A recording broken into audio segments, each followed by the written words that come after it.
कुछ नहीं करते। थोड़ा सा कड़वा बोल रहा हूं, ज्यादा कड़वा बोल रहा हूं, लेकिन जो बोल रहा हूं वो सच्चाई है। और ये जरूरत है, अभी हमारे समाज को इस चीज की जरूरत है कि जो पुरखा संस्कृति हम भूल चुके हैं, वो पुरखा संस्कृति जिसके बारे में बड़े बड़े लोग बातें करते हैं, जिसके बारे में दुनिया भर के 198 देशों के 5000 भाषा, 5000 ट्राइबल्स, 7000 प्रकार की भाषा बोलने वाले जो लोग हैं, जिसके बारे में यूनाइटेड नेशन ऑर्गेनाइजेशन में बात होती है, संयुक्त राष्ट्र संघ में बात होती है, उस संस्कृति की मैं बात कर रहा हूं। जिस संस्कृति के ऊपर 9 अगस्त पे वर्ल्ड इंडिजिनस डे मनाया जाता है, मैं उस संस्कृति की बात कर रहा हूं। मैं उस संस्कृति की बात कर रहा हूं जिस संस्कृति में आपको प्रकृति पूजा के बारे में समझाया गया, उस संस्कृति की बात कर रहा हूं जिस संस्कृति में आपको प्रकृति को सर्वोपरि मानने के लिए बोला गया है। मैं उस संस्कृति की बात कर रहा हूं।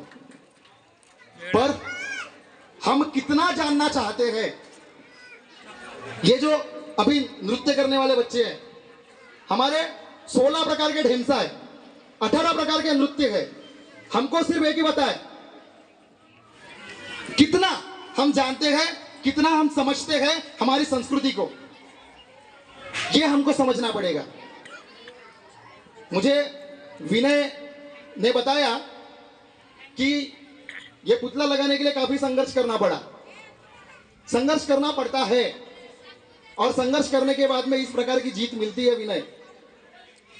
और जितने भी लोगों ने संघर्ष किया है उन सब के लिए एक बार तालियां हो जाए।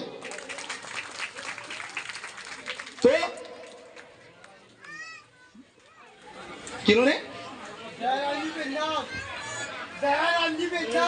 दयाराम जी पेंदाम, दीपक जी पेंदाम, और जो भी लोग हैं उन सारे लोगों का सेवा जोहार करता हूं कि उन्होंने ये बहुत अच्छा काम किया है। और इस माध्यम से मुझे यहाँ पर आप लोगों के सामने वो बातें रखने का मौका मिल रहा है जो बातें आप लोगों ने शायद ही सुनी होगी, शायद ही सुनी होगी। कुपार लिंगो कितने लोगों को पता है? हाथ ऊपर करो तो। हीरा सुक्का लिंगो कितने लोगों को पता है? हाथ ऊपर करो तो। कचारगढ़ कितने लोगों को पता है? हाथ ऊपर करो तो। सो दैट इज एक्चुअली, ये एक सबसे बड़ा मतलब शोकांतिका वाला विषय है कि हम लोगों को हमारे पुरखाओं के नाम तक नहीं पता है ना? फिर हम लोग क्या करके लेके जाएंगे बताइए ना? रूपोलंग पहांदी पारी कुपार लिंगो वो व्यक्ति है जिसने हमें सगा पुरखा व्यवस्था दी, हमें पारी व्यवस्था दी। रूपोलंग पहांदी पारी कुपार लिंगो जिनका नाम है, जिसका मतलब है जिसने पारी व्यवस्था दी, सावरी के पेड़ के नीचे, सावरी के पेड़ को देखकर, उसके ब्रांचेस को देखकर, कितनी पत्तियां एक पॉइंट से निकलती है उसको देखकर, उसका गहन अध्ययन करने के बाद उन्होंने हम लोगों को देव व्यवस्था दी।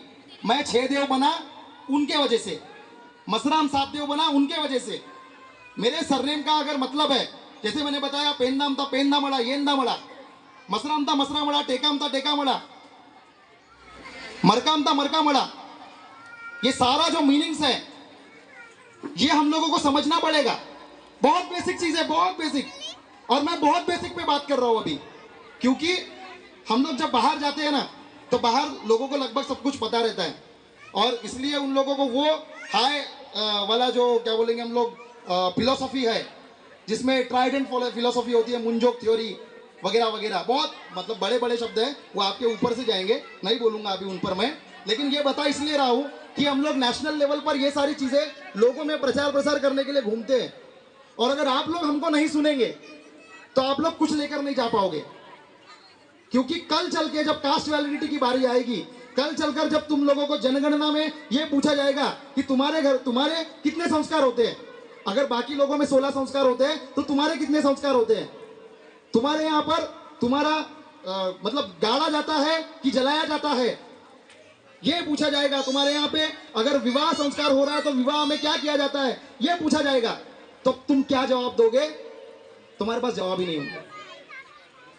हमारे 3 संस्कार है, जन्म संस्कार, विवाह संस्कार और मृत्यु संस्कार, जिसे गोंडी में टुंडा, मुंडा और कुंडा बोलते हैं। ये 3 संस्कार है, और ये 3 संस्कार ही डिफाइन करते हैं कि हम लोग ट्राइबल है।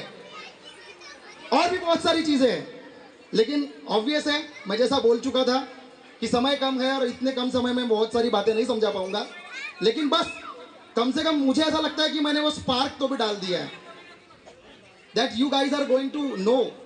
कम से कम तुम ये पता करने की कोशिश करोगे कि क्या है ये सब, और नहीं तो मैं हूं। आप लोग विनय के पास से मेरा नंबर ले सकते हो, ठीक है। और उसके अलावा एडवोकेट हूं, तो लीगल भी कोई विषय होगा तो भी मैं आप लोगों के लिए हूं, ठीक है। बस कहने का मतलब ये है कि संस्कृति को मत भूलिए प्लीज, क्योंकि संविधान की कलम 342 जो भाष्य करती है आपके रिजर्वेशन पे, जो बोलती है कि the tribals are given reservation on the basis of cultural and geographical isolation, मतलब आदिवासियों को, ट्राइबल्स को जो आरक्षण मिला है वो सांस्कृतिक और भौगोलिक विशिष्टता के आधार पर मिला है। आपने अगर आपकी सांस्कृतिक विशिष्टता को खो दिया तो आपने रिजर्वेशन को खो दिया,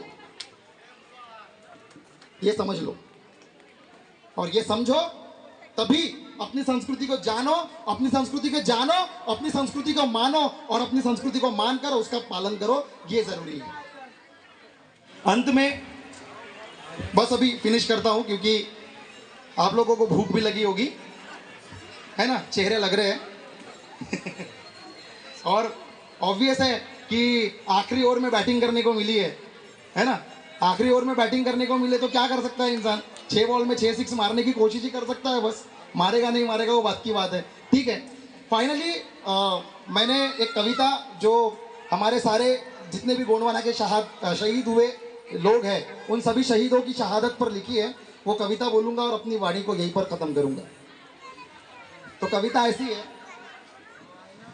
उस दिन जो किया था तुमने दोहरा न पाया आज तक कोई, उस दिन जो किया था तुमने दोहरा न पाया आज तक कोई, तेरी वीर गति को सुनकर, तेरी वीर गति को सुनकर गोंडवाना की जनता रोई, तेरी वीर गति को सुनकर गोंडवाना की जनता रोई, तेरी वीरता का बखान पल पल ये इतिहास करेगा, तेरी वीरता का बखान पल पल ये इतिहास करेगा, जब जब होगा वीरों का स्मरण, जब जब होगा वीरों का स्मरण तुमको भी वो याद करेगा, जब जब होगा वीरों का स्मरण तुमको भी वो याद करेगा, शब्दों में भी ना वर्णित हो ऐसी तेरी वीर गाथा है, शब्दों में भी ना वर्णित हो ऐसी तेरी वीर गाथा है, शब्दों में भी ना वर्णित हो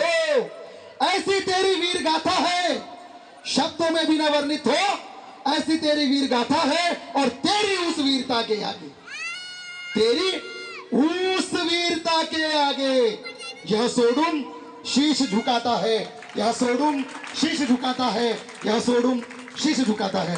सुरवय सेवा, सुरवय गोंडवाना गणराज्य भारत, जय सेवा।